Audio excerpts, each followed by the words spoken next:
Welcome to the show and a brand new week and another beautiful fall day in South Bend. Hope you're having a good one. I am Sean Stiers. He is Vince D'Addario, and we are here with you for not a long time, but a bit of a short time here today. We've got Notre Dame men's basketball tipping off the regular season tonight. You will hear the action here on Sports Radio WSBT. And of course, the Notre Dame Radio Network as the Fighting Irish host Long Island University this evening. So we're out at 6:25. Pregame show starts at 6:30 and tip-off at 7 o'clock or a little bit after here on Sports Radio WSBT. Vince, have you partaken in any of this hoops marathon that's been going on all day today on the first day of the college basketball season? The first time I heard about that was when I read the outline. So first time I heard about it was when Jesse texted me this morning. Okay. And he said, basketball marathon, day one. Did you know about this?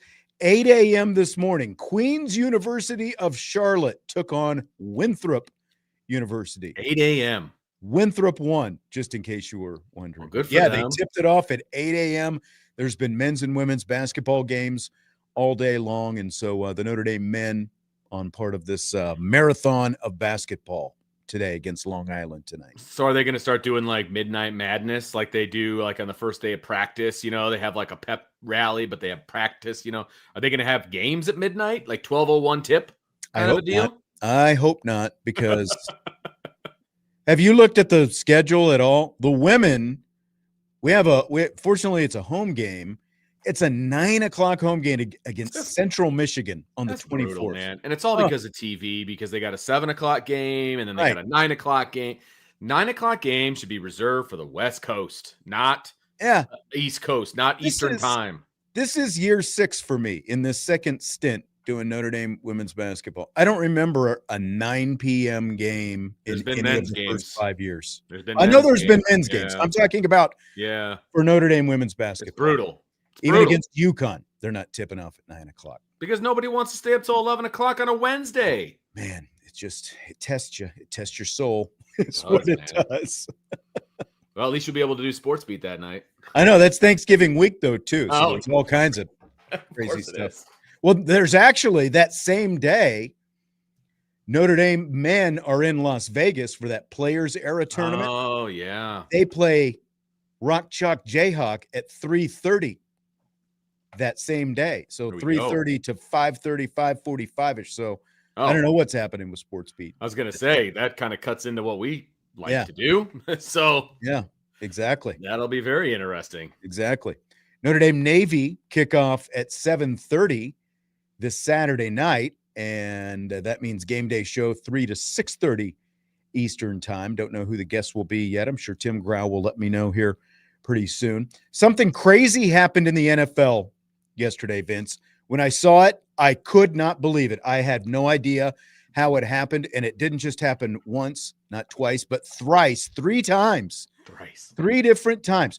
The San Francisco 49ers flew from San Francisco all the way to New York, cross country, and beat the Giants. The Jacksonville Jaguars flew from Florida to Las Vegas, not quite coast to coast, but still a pretty good jaunt across country. Jacksonville to Vegas, they beat the Raiders. And then last night, the Seattle Seahawks, after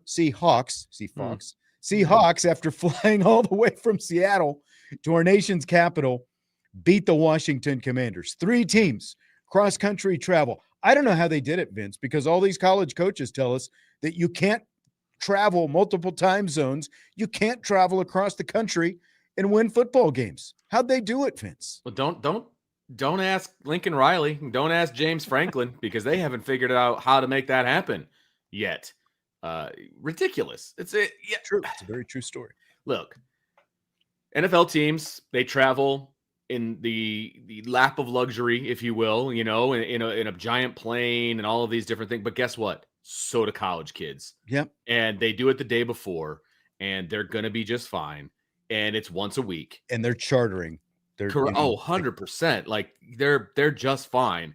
Yeah. And we don't hear the complaining, at least I haven't heard the complaining from the baseball teams that are having to go cross country and the track teams and the cross country team, Swimming and all of the things that soccer. you dragged all of them along with you into these conferences where they have to also go cross country.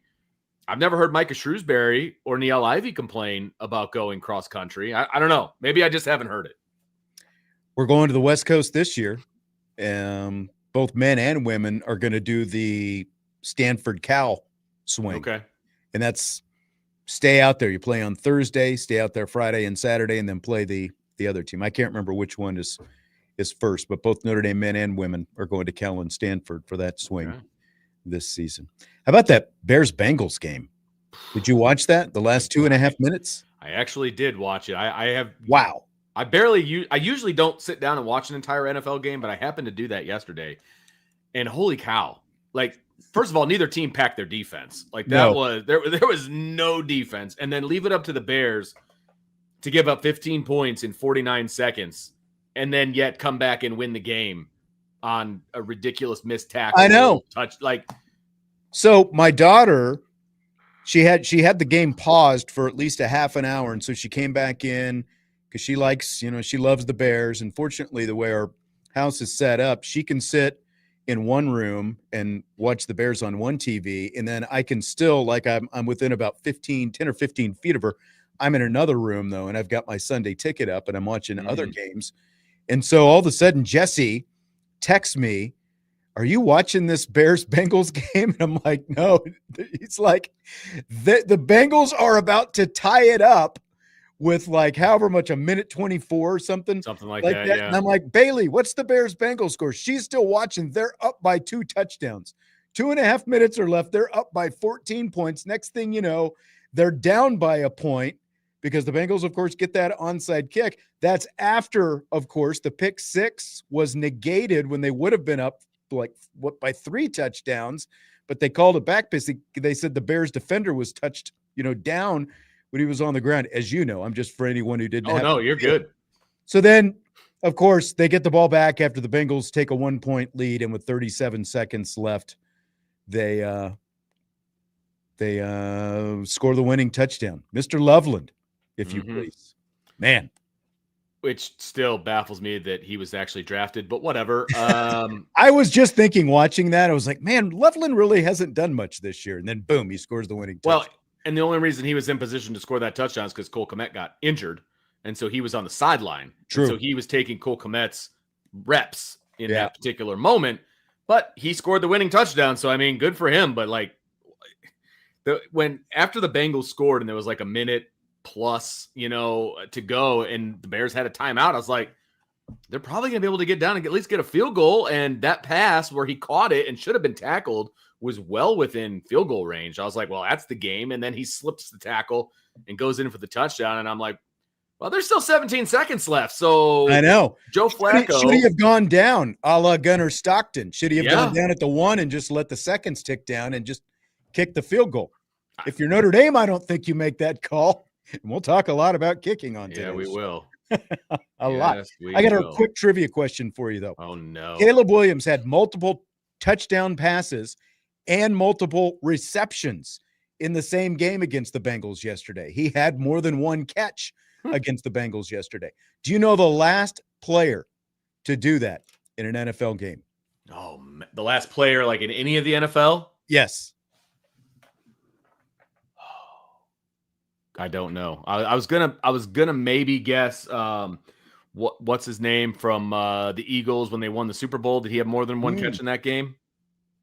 I don't think so. Nick Foles? Yeah, thank you. With the statue and everything? I don't think he did. Okay. Well, then I got nothing. The answer will amaze you. Is it a Cowboy?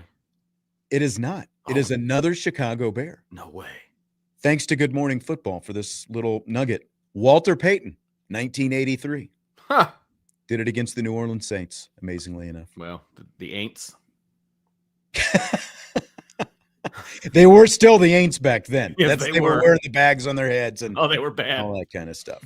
All right. Some good guesses. Cordell Stewart, not Cordell Stewart. It was Walter Payton. And I think someone on Good Morning Football guessed Cordell Stewart. That's a good, because they used to call him Slash, and he did a lot of different things. And yes. Yeah, would have said him or Hines Ward, maybe something like that. But No, it was Walter Payton, Okay. believe it or not. All right, let's talk some Notre Dame football. Give me one word to describe Saturday's win over Boston College. I don't know if this is a word or not, but it's meh. Like, eh. Eh? It was, they at the end of the day, they got the win, which is what they needed to do for sure. The manner in which they got it was meh. Like it wasn't great. Like there was a lot left out on the field, a lot of points left out on the field. Yes. There was just a lot left on the field. I'll just keep it there. There was a lot of points left out on the field. At least 14. To me, disconcerting just because of like the kicking issues. And again, we're going to go deep. We're going to go deeper than we've ever gone on kicking on today's show. So you've got that to look forward to. It says so in the title of the YouTube. So you knew it was coming.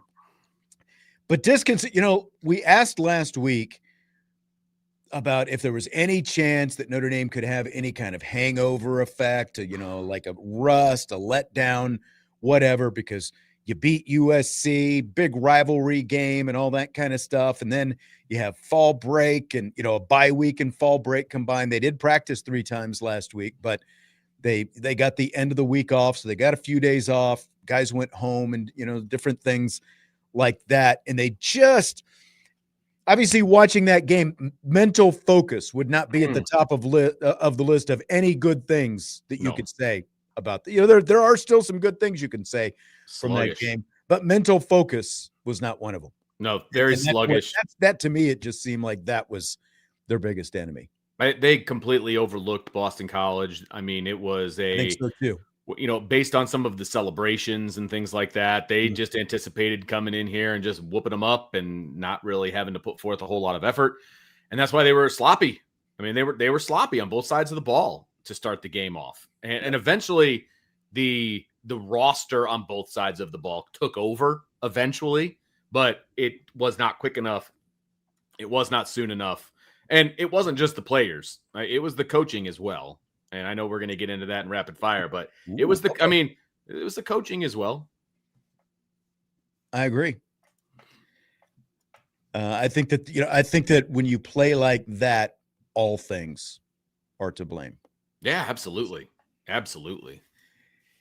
Mitch in the YouTube chat says, waiting 2 weeks for that game was a major disappointment. Reminded me of Geraldo opening Capone's vault, the buildup and anticipation for nothing. Mitch, there was nothing in Al Capone's vault, but it wasn't Geraldo's fault. If you don't remember, Homer Simpson told you that probably 30 years ago. So don't forget that. He made a song about that, actually. Really? Yeah. Did you ever watch The Simpsons at all? Like a little bit here and there. Yeah. I believe not even like in the 90s when you were still young, it didn't fascinate you at all? It was actually something my parents said you're not allowed to watch. That's what I was going to ask. Catholic family, and that's what my mom probably would have done to me as well. And so therefore I never really got into it. Gotcha. My son, on the other hand, loves The Simpsons. He watches it on his phone all the time, like even back episodes and all that. So there you go. Yeah. Take that. My oldest son, not my 10-year-old. Okay. Because I would not let my 10-year-old watch it. Why not, Vince? Come on. I mean, I'm pretty out there. I'm pretty allowable of things, but I'm going to go ahead and stop the bus right there. We're going to hear some of Marcus Freeman's comments from his press conference today, and a couple from even right after the Boston College game as well. Were you able to watch any of Marcus Freeman's press conference today? I watched most of it. Yes. I fast forwarded through some of the non-kicking things because I wanted to hear what he had to say about kicking, because a lot of the other stuff was he's coach speak and, things like that. But I listened to most of it. Yes. Okay. The look Marcus Freeman had on his face today and just his general demeanor, the look was the look that Vince would make when if he showed up with his family at the all-you-can-eat buffet and found out that he was 5 minutes late and they had just closed up the buffet. That's the level that Marcus Freeman, that's how perturbed he looked. He did not want to be there, and he certainly didn't feel like it. Did not want to answer special teams kicking questions. Because I can tell you right now, no head coach wants to answer kicking questions ever. Exactly right. Good or bad, ever. No, that's exactly right. Yeah, but that's what he had to deal with today, and there were a lot of them. I'm sure he spent the last 2 days, watching the film and Oh yeah. going over a lot of different things. Like I'm sure that there is a long, just like we were talking about, a long checklist. Now, I will say, because I think USMA 87 made a comment. He said, really, as in how bad was that win? I mean, it's a fair point because ask Penn State losing to UCLA. Like that was the beginning of the end for them and for James Franklin. Like higher ranked teams than Notre Dame have suffered losses to a team that was just as bad, if not worse. And there have been other upsets across college football. Look at Georgia Tech. You think Georgia Tech would like to have had a 1-point win over NC State? They'd be feeling pretty good right now. But as it is, Georgia Tech all of a sudden has gone from ACC front runner to like they've got to get in the ACC championship game and probably win the ACC championship game to have a chance at being in the playoffs. So it's a fair point. A win is still a win. I absolutely agree with that. And I feel like we need to like put that out there as like a precursor to the entire conversation. Like, yeah, look, they got the win. That's good. You needed to win. That's fantastic. Yeah. You got the win. But you can also be upset with the way that you played and know that you have to go back and fix stuff. Like that's called okay having too. a standard. Yeah, 100%. Like that. Did you see the video that Brian posted of Nick Saban back when he was at LSU? No, I didn't. It was basically in a nutshell, it was him at a press conference, and I don't know what game it was, but they won a game, but not by as much as they probably should have. It was a weaker opponent, that kind of thing. And he was visibly upset. And somebody asked him, why are you so upset? He's like, because yeah, it's great that we won, but at the same time, like we have a standard and we have a process and we didn't match it. We didn't go where it needs to be. And in order for us to be a championship level team, we have to match that standard and we have to match that process. And we didn't do it. That's not good enough. Like it's okay to be happy about the win, but also be upset with the way that it went down. Like that's okay. There's too many people out there that are either the season's over, let's not even talk about it. And then on one end, and then on the other end, well, they won. What's wrong? They won. Like the truth is somewhere in the middle, man. It is. There was plenty of sloppy enough. Tommy in the YouTube chat says a win in and of itself is not good enough. This isn't the NFL. I would again, I agree. It doesn't matter how you win. Like I agree to an extent, but they did win. Now we can have the style points argument and how much that impacts Notre Dame, and we'll find that out tomorrow when the first college football playoff rankings come out, just how much that does impact Notre Dame. The fact that they played a much less comfortable game against a team. But I'll say this as well, and I was thinking about this today. When you look at the teams that Marcus Freeman has coached against this year, Bill O'Brien, probably he and Dave Doran are the two most experienced coaches that Marcus Freeman has coached against. And obviously, Bill O'Brien has coached at the Division I level. He has coached in the NFL. He coached for Nick Saban. He coached for Bill Belichick. Like the guy, like you talk about standard and everything else. But my point is, like it felt to me like, and, granted, Notre Dame's definitely had the better athletes, should have been physically superior in a lot of different ways, but BC had some extra time to put together that game plan too. And it felt like maybe that, amount of experience when it comes to coaching, maybe that helped BC and Bill O'Brien a little bit out, with some of the things that they were able to do against Notre Dame. I thought that we felt like they were going to commit to shutting down the run. That's exactly what they did. But when they did that, I felt like Notre Dame was going to just have an automatic advantage. And obviously it took a little bit for, even as nice a day as CJ Carr had, it took a little bit for him to get going against BC's defense. Well, and I don't know that it took a while for him to get going, because I thought he was fine the entire time. I felt Notre Dame was doing. He's the engine, the Notre Dame offense, for sure. But I felt like they were just beating their head against the wall and running into an 8-man box all day.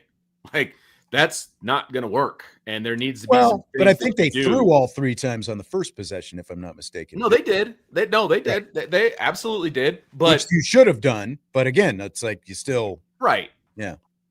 There were no adjustments offensively. There were 0 adjustments offensively. It was run into a loaded box, run into a loaded box. Well, our guys are better. We're going to throw it deep. Like that was the offensive game plan, and it wasn't a great offensive game plan. They basically ran 2 run plays the entire time, more or less. And it was just, like I said, there were no adjustments. And Boston College didn't have adjustments either. They still put 7 or 8 guys in the box every single time. Yeah.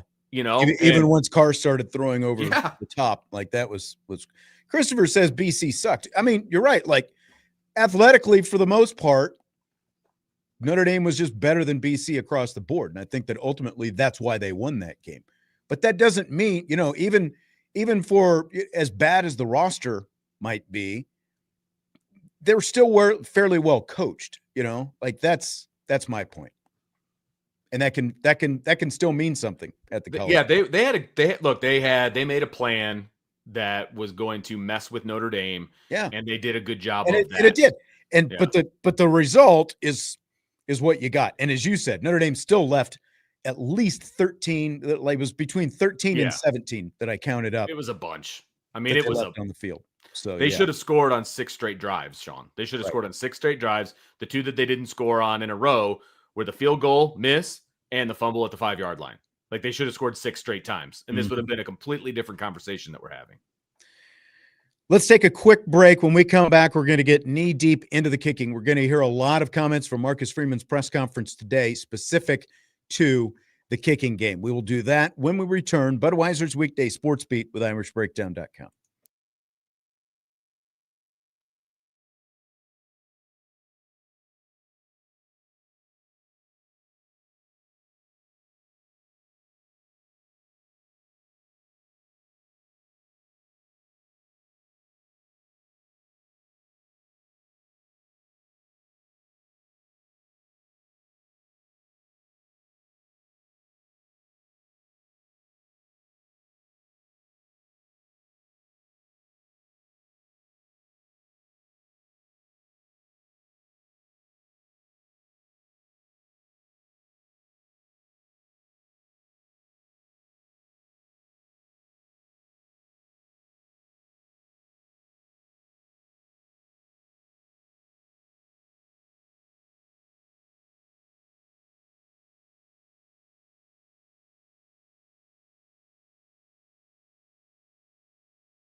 Budweiser's Weekday Sports Beat with IrishBreakdown.com continues with Vince D'Addario, Sean Stiers.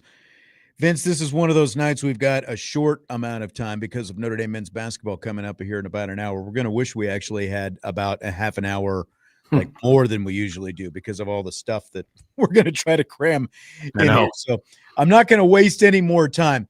Hot topic of conversation at Marcus Freeman's press conference today was kicking, as in place kicking, as in missed kicks. The Irish missed 2 extra points and a 35-yard field goal Saturday. Also, of course, went for 2 because of the missed extra points, and that failed as well. So all 3 kickers, Noah Burnett, Marcello Diomede, and Eric Schmidt, all had chances, all missed in the game. That is after Burnett, of course, missed both an extra point and a short field goal against Southern Cal a couple of weeks ago. So I'm going to start with Marcus Freeman from immediately after the game against Boston College. He was asked what the issues were with the kicking game afterwards. And here is Marcus Freeman right after the BC game. The issues were every time we kicked the ball, it did not go in between the field goal posts. And so that's the issue. And we're going to keep putting guys in there until we consistently have somebody put the ball through the field goal post. And we have 3 kickers, but if you're rotating 3 kickers, you don't have 1. And we'll figure out physically what is it, right, with Noah. I mean, but we got to do what we do in practice better in the game. And so that's the situation. We got to figure this thing out because our team, for us to be able to make extra points and field goals. And so for us to reach the potential that we believe we have, we better fix it with urgency. And that, you could hear kind of some of the sternness in his voice if you saw the video, like until today. Like that was probably as mad as I've seen Marcus Freeman after a win when he was talking about that. And by the way, points for the John Madden. If you have 2 quarterbacks, you don't have 1. If you have 3 kickers, you don't have 1. If you play 3 in a game, you certainly don't have 1. That's exactly right. Yeah. So that was Marcus Freeman after the game. And then today, again, a lot of questions about the kicking game. I asked him how much of what we've seen, how much of these issues that we've seen these last 2 games, because we've got 5 total missed kicks in 2 games combined. That is a lot, especially when you're talking about 3 extra points and 2 field goals that are basically just a little bit longer than extra points. Neither one, the longest of the field goals has been 35 yards. And so that's how much?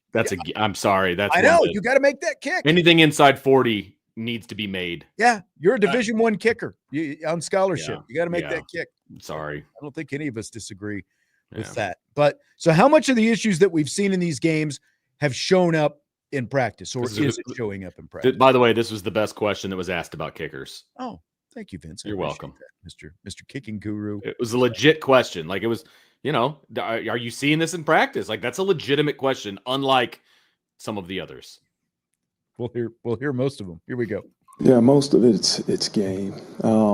They're never perfect in practice. I mean, some days they are, right? We kick 2 times a week and it's been pretty good in practice, but that doesn't mean anything if we're not doing it in the game. And so there has to be a process of translating what we're doing in practice to the game.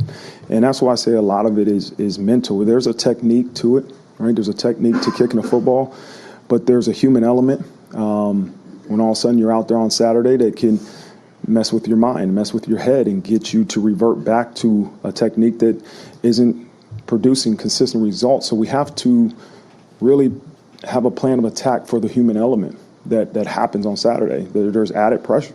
And it's easy to say, don't feel the pressure, don't worry about the pressure. Like I would tell them, like, who cares? But it's easy to say that. It's really hard to do. And we have to continue to equip them with tools that helps them in that moment, right? And we can try to simulate it in practice. I can yell and scream at them. That's a way to simulate pressure, that your coach is going to yell and scream at you. But that has nothing. That's not even close to what's really the pressure probably they feel when they got to make a field goal, and especially after you've missed some. And so it's a challenge, but we got to fix it, and we got to work at it and attack it, and we're going to do that. We are doing that. Vince, I mean, Pat McAfee is pulling these college kids out of the crowd after they've been doing beer bongs all morning, and they're drilling. He sets them up at 33 yards, and there's all these fans, on each side, and there's money on the line. Some of them are kicking for $500,000. They're, like at a minimum, they're kicking for over $100,000. That's a lot of money for a college kid. And they're 33-yard field goals. So they're all like within the range that we're talking about. And again, most of them are college students. Like some of them have kicked in high school before, but there's more pressure on those kids, I think, than making an extra point. Yeah, probably. But I mean, it's not 80,000 people yelling at you either. No, but you've got about 1,000 who are standing right next to you, and you've got it's like a gallery for golf. Yeah, a lot more kids miss than they do louder, make, though. But louder. A lot more kids miss than make it. They've been making them recently much because they allow these kids who actually get pulled to pick somebody to kick for them, and these guys are all former kickers. Like they shouldn't allow that, but whatever. It doesn't matter. I think you took the wrong approach with your son. By the way, I did. I think you should have told him to sit out of school for a year, because I went and found the rules for the McAfee kicks. You can't be a current or former college kicker. They actually have rules. Disqualifies himself right away. Yeah, they do. It's okay. It's up on the ESPN website. What I would have done, like having a kid who was a successful high school kicker, I would have paid for him to travel around the country and get in this lottery every week. And just start talking to people. Yeah, be like, hey, once he gets in, if you win, come to me. Yeah, like I'm your guy. Exactly. I know, anyway, right? I digress. I missed the boat on that one.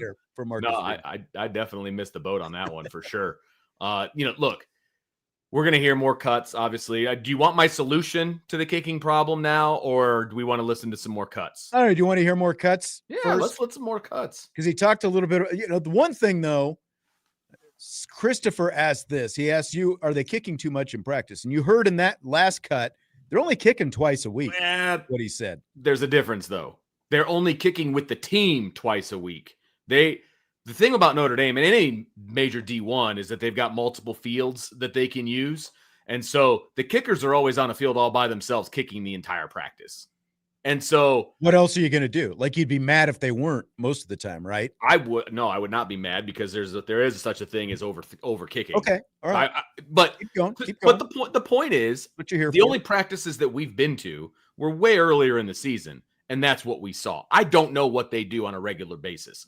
I can go off of the way that my son's team does it. They only kick once or twice a week, but that's with the team, right? But they don't even have another field. So they literally sit on the sideline and watch practice. So they don't have any, because there's nowhere else for them to go. Else to do. But they they don't kick into nets or anything like that on the Not really. A little bit, but not really. But I've also seen my kid kick too much and get hurt. And get injured because he kicked too much. You know what I mean? So there is a happy medium in there as well that you have to find, and every kid is different. Here's a question for you. They've got golf simulators, right? Mm-hmm. Are you aware, do they have kicking simulators? Not to my knowledge. Where they could, you're just dry kicking. You're not actually putting foot to ball, which, that's where obviously that's kind of a lot major of the part of it. Yeah. Impact comes from. They have this thing called TrackMan that, it's a video, and then it tells you what the apex is, like how far of a field goal it would have been, like the spin rate, like that kind of stuff. But I haven't seen anything where you're not actually kicking a ball. You know what I mean? So, yeah. But hey, man, that might be $1 million idea. It's just saying. Maybe something we could work on. Maybe I just gave it away. I don't know. Just giving out $1 million ideas.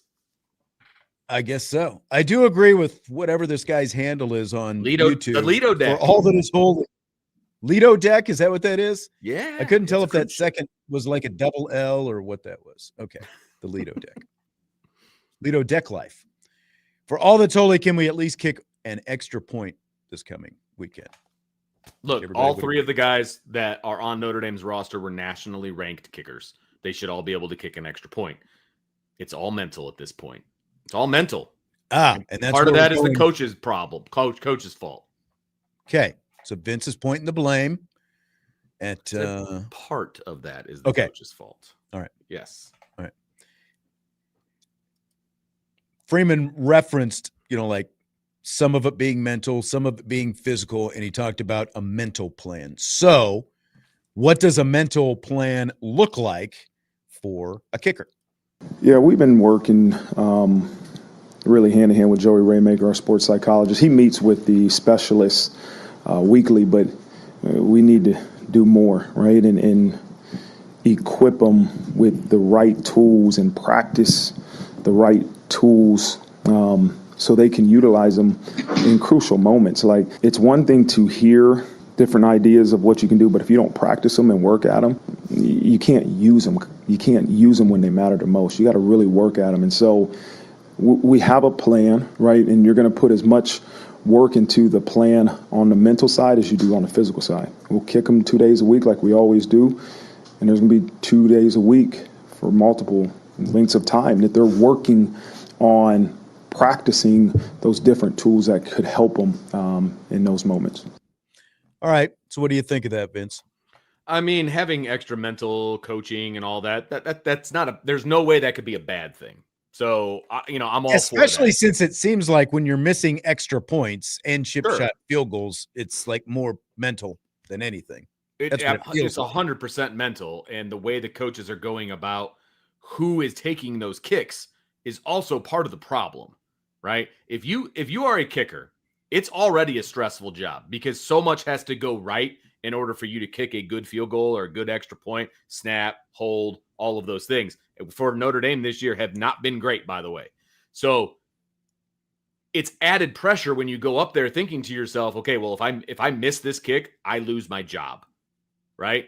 And then they put another kicker in, and he's thinking the exact same thing. He misses. Yeah. Now they got another kicker that they put in, and then who are you going to put in? Yeah, exactly. And so all you're thinking about when you go into the game now is, well, crap, I can't miss. Don't miss. And what are you going to do? You're going to miss. Like that. It's a problem. What they need to do, in my opinion, first of all, and Marcus Freeman made this very clear earlier. Now, there's going to be a cut, so I won't even say that. The solution's on the roster for this year. If you want to go back to the drawing board in the offseason, so be it. But the solution is on the roster this year. You need to pick a guy, and you need to tell him, look, you're the guy. You're the guy the rest of the way. Go practice, get right. You're the guy for the rest of the way. Well, and by the way, he was asked today if Noah Burnett is still the guy, and it's not worth playing the soundbite, but he basically just said, Burnett as of right now. Okay, I thought he said we're going to find out. Well, unless something happens this week. As of now, Burnett is the guy. Unless they're doing, a competition during the week and he gets beaten by one of the other two guys. Burnett's the guy. The fact that you're having a kicking competition on November 3rd is... Well, he didn't say they're having a competition. I know. I'm just saying. Obviously, if Burnett is the guy now, but something could happen over the course of the week, then that means you're doing something. And I will also say that it is a little disturbing to me that he says they're never perfect in practice. That is a little disconcerting to me. Extra points you should be. Yeah. It should just be automatic. I mean, that's what everyone thinks of an extra point, right? We've seen how they do kicking in practice. They've got basically the first team and the second team, and they kind of do one of these where they go around and they each kick the same thing, but they're going like in a big circle, and they end up all kicking the same kicks. They're not exactly kicking 60-yarders. Like, they're all within the wheelhouse of what should be made in practice in a non-pressure situation. Maybe that was just a slip of the tongue where he said, well, they're not perfect in practice, but you should be close to perfect in practice. You should be close, if not perfect. But again, I might be splitting hairs. On the golf simulator, football simulator idea that I was talking about, Brian NY in the YouTube chat says you are hitting the ball in a golf simulator. I'm aware of that. I mean, do you hit a real ball? Do they have like those little plastic kind of balls? Or usually it's a real ball, but it could be like a composite. My point with football, though, is if you were doing a simulator like that, like having the simulator, it's not that like a football weighs 5 pounds, but the repeated over and over and over again, like in Burnett's case, he came here with overuse, and obviously he still has an overuse issue. So my point would be if you had some kind of simulator where you're not actually kicking a football, but it could, like with a golf simulator, you could, replicate the, whether or not you actually kick a 30-yard field goal, or, you can make it certain distances and stuff like that, but you're not actually having the force of the strike of the football, so that he could still, get the swings of his leg in and work on the swings of his leg without the actual force of hitting a real football. I don't know, maybe you could put a Nerf football or something like that, something lighter. That was my point. Yeah, I think you have to have football, some sort of something to kick. You know what I mean? Yeah. Because you've got to get used to the way the ball comes off of your foot and where it hits your foot and all of those different things. So I do think it has to be something.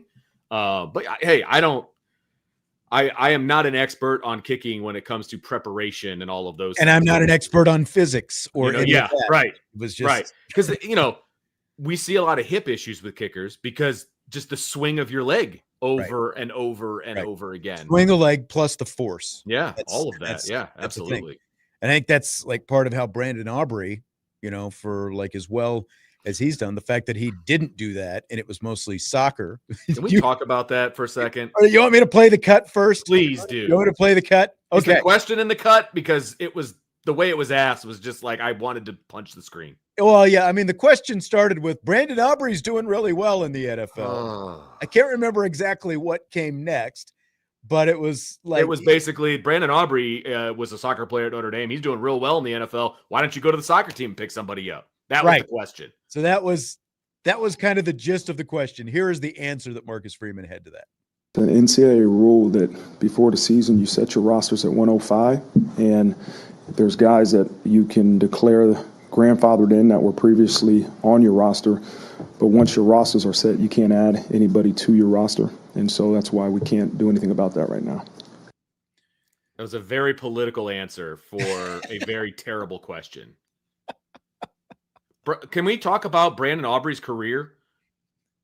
Like he's awesome. Well, no. I'm talking about his entire career and what led him to being a football kicker. He was a soccer player at Notre Dame, 100%. That is a fact. That is an actual fact. Right. Then he went and played professional soccer for a while. Right. Then he retired because he got cut, and he decided, I'm going to give football kicking a try. Yeah. Practiced for a year. Then got put on an XFL roster for a year. Then got picked up into the NFL. Like, this wasn't an overnight success story. He really worked at his craft. Right. The people that are like, well, Brandon Aubrey can do it. Go get a soccer play. Like, that is just such nonsense. You kick a ball completely differently. You kick a soccer ball completely differently than you do a football. Right. He had, but the other side of that, Vince, is, I mean, and you know yourself, because you've got a son who both kicked and played soccer in high school, grew up playing soccer.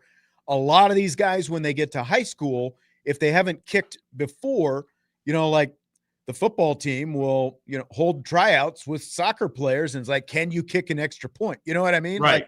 Like they'll turn a soccer player into a kicker just because there aren't that many ready-made kickers to go. So I do have to imagine, and I completely understand where you're coming from. It's like, not everyone is going to turn into Brandon Aubrey just because you played soccer by any stretch of the imagination. Correct. But I'm sure that every college soccer team has at least one or two guys who probably also played football in high school. Played football and, was the kicker and the punter on the high school football team. I thank the good Lord that this rule is in place so that we can just stop saying, go get a kicker from the soccer team. Because I'm so sick and tired of hearing it. But it is something you could explore in the spring. In the off season. Yes, in the off season.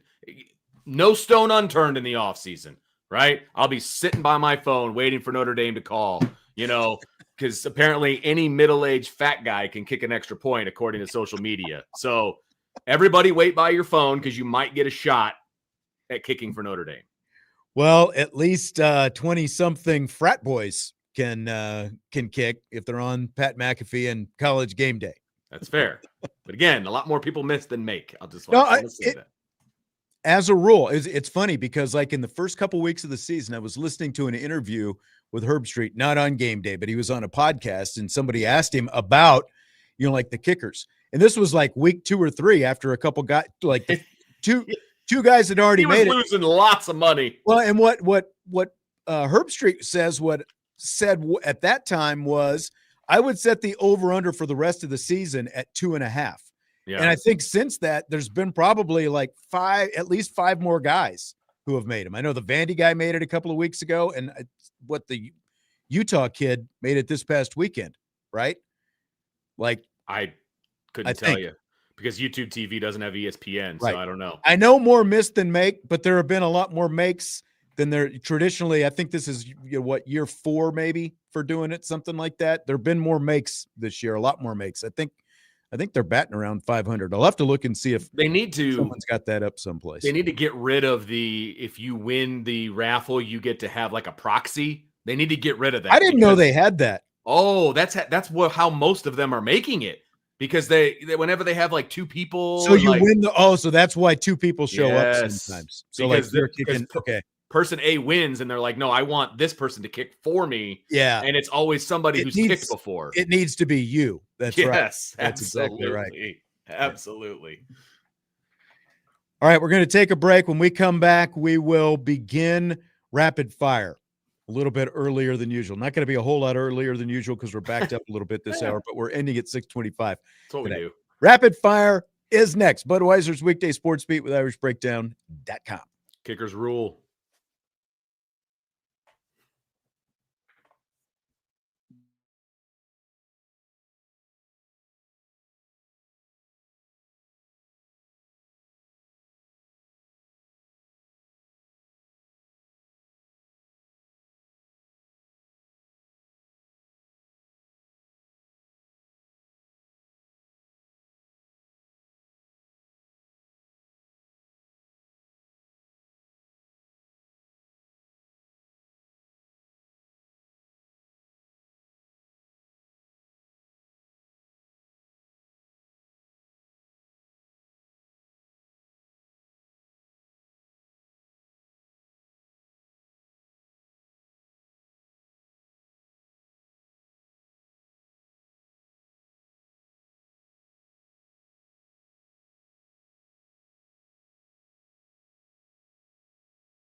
And it's hour number 2 of Budweiser's Weekday Sportsbeat. Short second hour. We've got Notre Dame men's basketball tipping off at 7 o'clock in the pregame at 6:30 here on Sports Radio WSBT. So, Vince, are you ready for rapid fire? You know it, baby. Let's go. Rapid fire, and there's still a 5 in front of the clock. So let's do this. This is good. All right. We're at least in a little bit early then. So the first college football playoff rankings of the season will be announced Tuesday night. Here's what the rankings look like in this week's AP poll. Ohio State, number 1, followed by Indiana and Texas A&M. All 3 of those teams are unbeaten. Then you've got one-loss teams, Alabama at number 4, followed by Georgia, Oregon, and Ole Miss. BYU unbeaten in the Big 12 at number 8. They actually play number 9 Texas Tech with 1 loss this week. Notre Dame is the top 2-loss team at number 10. Another 2-loss team, Oklahoma, number 11, followed by number 12, Virginia, then Texas, then Louisville, and then Vanderbilt. Miami, by the way, checks in at number 18 after suffering their second loss over the weekend. So, how close to those rankings do you think the college football playoff rankings will look like Tuesday night? I think they'll be pretty close. When I kind of did my own rankings about how I think they should come out, I have a little bit of a difference, than what they had, and but I think they'll be pretty close. I mean, there has been some separation, obviously, through November 1st, but not enough yet, and so I think we're not ready to start splitting hairs just yet. You know what I mean? Ohio State, Indiana, Texas A&M, Alabama. That's 1 through 4. Do you have any different order in your top 4? Nope, I've got that top 4. Yep. And the thing about Alabama and Georgia, because even though Alabama got boat raced by Florida State to start the season, they've obviously won out since then, including the head-to-head with Georgia. That's exactly. Georgia's only loss right now. So you have head-to-head there, so that makes sense. Yep. Is there more of a case for Indiana than Ohio State to be number 1 tomorrow? You could make a case for it. And honestly, if that happened, I wouldn't be upset about it, because I think if you look at both schedules, I think IU has better wins right now than Ohio State does. So I do too. I think that if they're going to make a change at the top, that's very doable. I have no problem with that. My next change from the AP to what I think they should do is at number 7. I would drop Oregon a few spots. You mean number 6? Isn't Oregon? Is that where he's at? Oh, 6. Okay. Yeah. Wherever they are. Oregon is number 6. You would have them down a couple spots behind Ole Miss and BYU. And Texas Tech. Oh, you'd have them behind Tech as well. Yeah, absolutely. BYU's best win is over number 17 Utah. So is Texas Tech's. So Oregon has no ranked wins at all. So I would put Oregon behind BYU and Texas Tech. Now, their best win right now is over Penn State, which is not a good win. They haven't beaten a Power 4 team since January. So a ranked Power 4 team. What's that? A ranked Power 4. Oh, you're talking about Penn State. I'm talking about Penn State. I'm sorry. Gotcha. Yeah, I was talking about Penn State. So talking about Oregon and the rest. That's not a good win. They don't even have a head coach anymore. You know what I mean? So I would drop Oregon to 9, and I would have Ole Miss, BYU, and Texas Tech ahead of Oregon. Again, that would be for 1 week, because Texas Tech and BYU are playing each other. So one of them is going to drop. Yeah, there's a big question of how good really is Oregon this year, because they're again, their win at Penn State means absolutely nothing now, because Penn State went in the tank, starting with that game, losing to UCLA the next week, and Northwestern the week after that. And that was supposed to be Oregon's signature win, but then they turn around a couple weeks later and lose at home to Indiana, which, I mean, again, Indiana's a good team. No one's faulting anyone for losing, but Oregon doesn't have a signature win of any kind. No, they don't. And so but they only have 1 loss. And so that's why, I mean, they're still in the top 10. They're still 9. So, I mean, that would just drop them out of hosting a game, which I think is appropriate at this point. And again, these rankings are for right now. This is not a prediction of what we think it's going to be at the end of the season, but this is for right now. I would have them behind both Big 12 teams. I think what I'm most curious to see, because there is this conversation there with these. Like BYU is undefeated, so I've got no problem with them being Right. up at number 8. Now, they're going to play Texas Tech this week, but Tech lost to Arizona State. And, other than like, what is Texas Tech's best win this season? It probably would have been this past Utah. week. I think Utah is probably their best. Yep. They beat Kansas State. Like Kansas State, not a good team this year. I think it's safe to say that. And so it's the number. It's Utah. Really their best win. Yeah, 100%. It's Utah, number 17 Utah. And again, that's why I have BYU and Texas Tech over Oregon, because they have a ranked win and Oregon doesn't. You know what I mean? So you got no ranked wins. I'm still putting you in the top 10, but you're going to be behind some people with ranked wins. So Notre Dame in the AP poll is at number 10, the top ranked 2-loss team.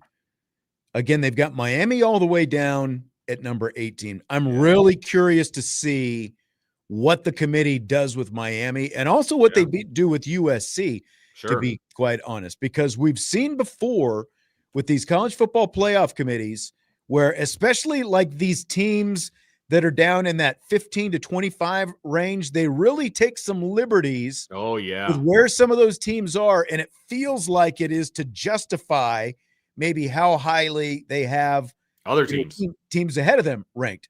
So will the win over USC, for example, help Notre Dame? Like, would the committee have USC maybe ranked as high as 19th or 20th or something like that if they have Notre Dame, up a little bit higher?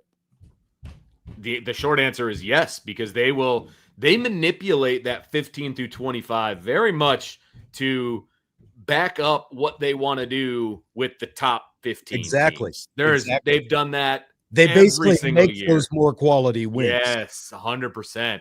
And they also do that for future opponents as well to make sure you've got some ranked opponents in there. If you get a W, those kinds of things. So it helps, justify the teams, because at the end of the day, what matters is basically the top 10, more or less, top 10, top 12. That's what matters. And so they will do whatever they need to do to justify where they have those teams. But what do they do with Notre Dame and Miami? Because they're both 2-loss teams right now. And I realize that Miami just suffered, a worse loss than what Notre Dame has so far. But Miami also has a head-to-head with Notre Dame. So, do you think the committee is going to put Miami all the way down at 18, or could they even be, almost even with Notre Dame, if not even ahead of Notre Dame? I do not think they will be ahead of Notre Dame, because it does matter when you lose as well. And Miami losing in November, the manner in which they lost, you can't do that. I think they'll be behind Notre Dame, but I also do not think that they'll be 18. I think they'll be higher up. I do too. Because why? Because it will boost Notre Dame's resume, because they're going to have Notre Dame. I don't think they're going to. I think they're going to be within 2 spots of Notre Dame. I think that's fair. I think that's fair. Yeah. That's my guess. And Miami and Notre Dame, they play a bunch of ACC teams. So, a lot of common opponents, things like that. Yeah. I think they're very close to each other. Look, a lot of, timing is important. I don't disagree with that. And who you lose to is important. Bomb says also who you lose to. I don't disagree with that. But there's also the head-to-head. That's why, because we have no problem with Alabama being ahead of Georgia, for example, even though Alabama lost to Florida State at the start of the season. But Alabama's got the head-to-head with Georgia, and they both got 1 loss, and they're both ranked really high. So, but that's more. These people, are you rationalizing where you want Notre Dame, or what I mean? To a degree, but at the same time, I think first of all, they only have 1 loss, and so it's a little bit different, because I think Notre Dame's 2 losses and Miami's 2 losses are not very equal. You know what I mean? And so I don't think at the end of the day, the differentiator for me is not head-to-head. It's who you lost to and when. So I'm not saying Miami needs to be 10 spots below Notre Dame, but I do think that they will be behind Notre Dame. I think Notre Dame is definitely going to be ahead of Oklahoma, who has a win over Tennessee. And I forgot to write down who their losses are to. One of them is to Ole Miss, and the other one is to Texas. Correct. So you've got a lot of 2-loss mess kind of going on. I I honestly, and I think I said this to you before the show started.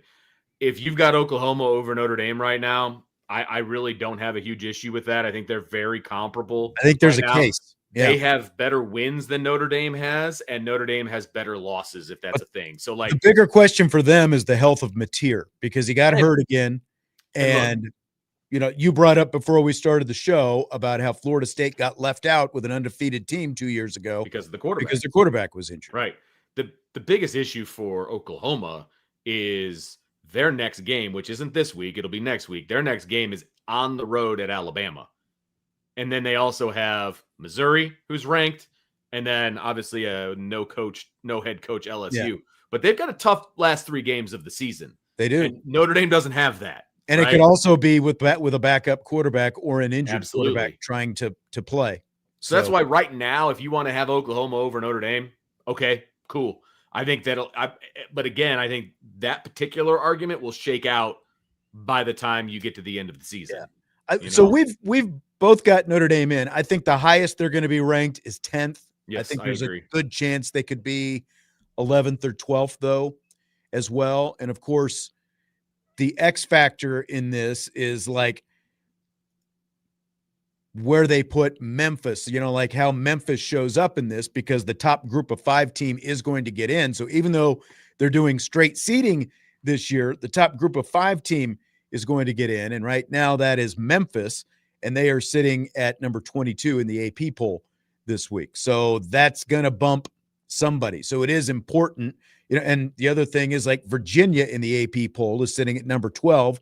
They're the top ACC team right now. Louisville's a little bit behind them. I wonder if the committee even ranks Louisville ahead of Virginia with where they are right now. I think that I would probably, you know, if I'm doing, like, based on the way they're playing right now, how good are they right now? Since, you know, like, we're talking about how much recency means, I think Louisville is going to be ranked ahead of Virginia. Okay. But again, someone's going to get bumped from that 12 spot because of the fact that you have to move Memphis up there. Right. And I think somebody's going to get bumped from the 11 spot, because I don't think Louisville or Virginia belong in the 11 hole, to be honest with you. So I think 11, if you're ranked 11 or 12 in the top 25 of the CFP, I think you're getting bumped by the ACC champ and by the group of 5 champ. Right.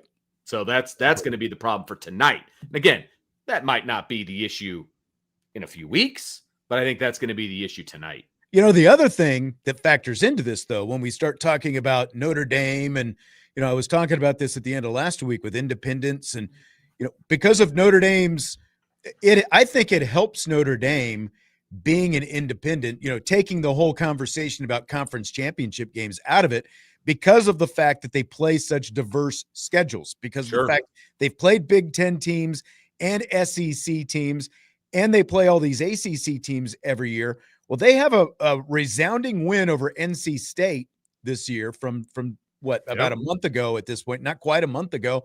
They have a resounding win over NC State. And as of today, NC State has wins over 2 of the top teams in the ACC right now. They've beaten both Virginia and Georgia Tech. And again, they may have just ended Georgia Tech's playoff hopes to, you know, Georgia Tech's basically at this point got to get into the ACC championship game and probably win it to get in. I don't think they're getting an at-large unless they beat Georgia in the, you know, to end the regular season.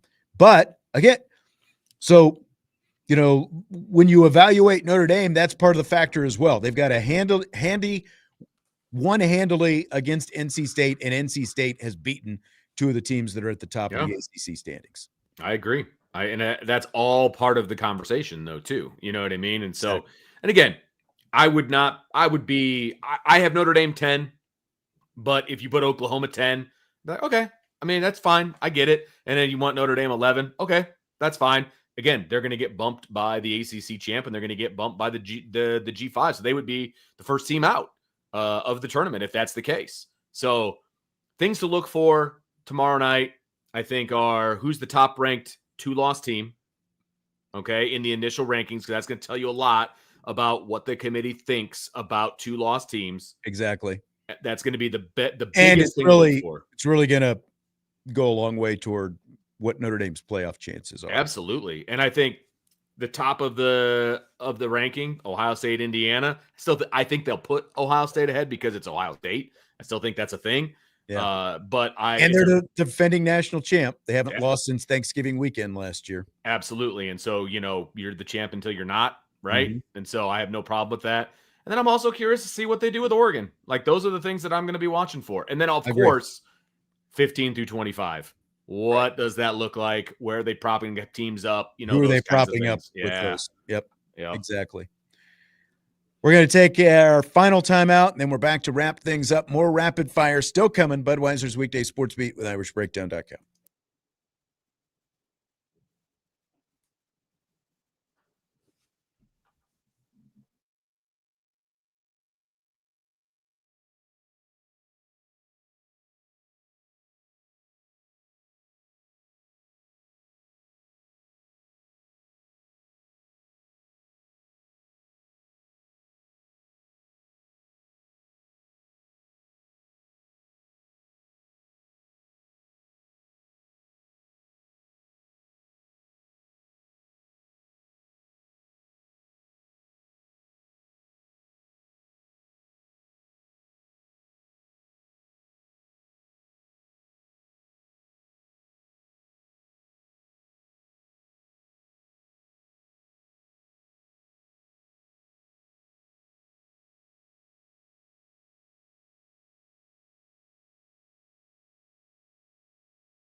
Winding down Budweiser's Weekday Sports Beat with IrishBreakdown.com and Rapid Fire with Vince D'Addario, Sean Stiers.